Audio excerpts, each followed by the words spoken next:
Magpasalamat ka na lamang kay Elsa. Pero hindi pantasya to. Totoong buhay to. Babae ka, lalaki si Louie. Siguradong gulo yan.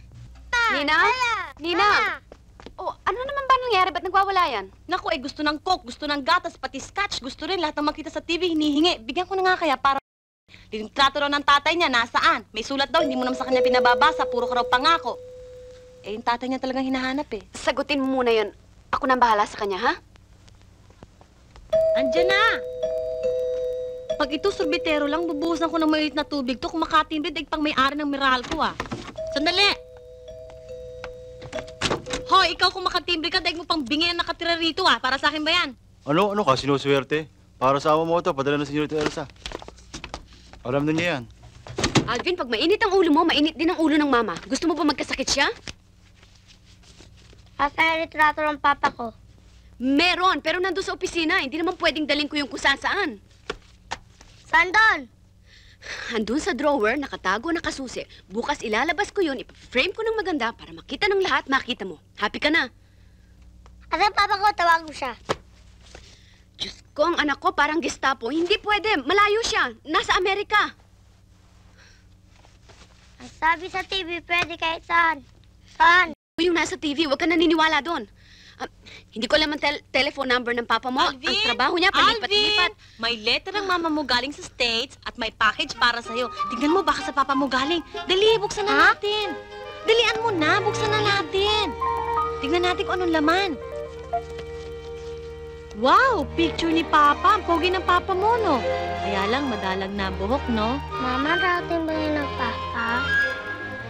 Dumating na ang sulat, ayan na ang litrato. Kasunod na siya. Kailan?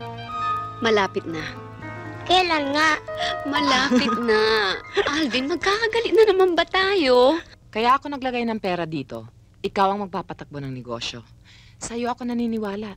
Kumikita naman tayo dito. Bakit natin babaguhin? Besides, darling, I am not a working girl. Alam mo naman ang asawa ko. Kung pwede lang, morning, noon, nighttime, ikulong ako sa bahay, ginawa na niya. Look, if you want more time with Alvin, kumuha tayo ng assistant mo. Bayaran natin siya. Kailan ba kayo magkikita ni Elsa? Bukas, lunchtime. Itutuloy mo ba? Depende. Kung umaraw, oo. Bahala na. Magpasalamat ka na lamang kay Elsa. Pero hindi pantasya to. Totoong buhay to. Babae ka, lalaki si Louie. Siguradong gulo yan.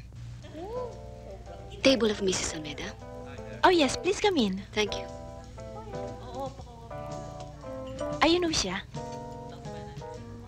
Sorry, parking problem. I took the wrong road. You're on time. Maaga lang ako.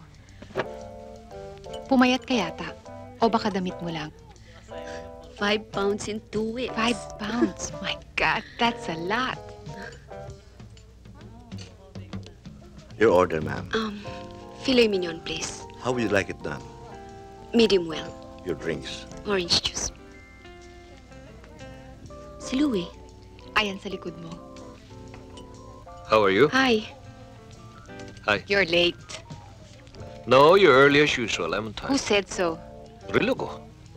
Si Ryan, Louie, tapon mo na.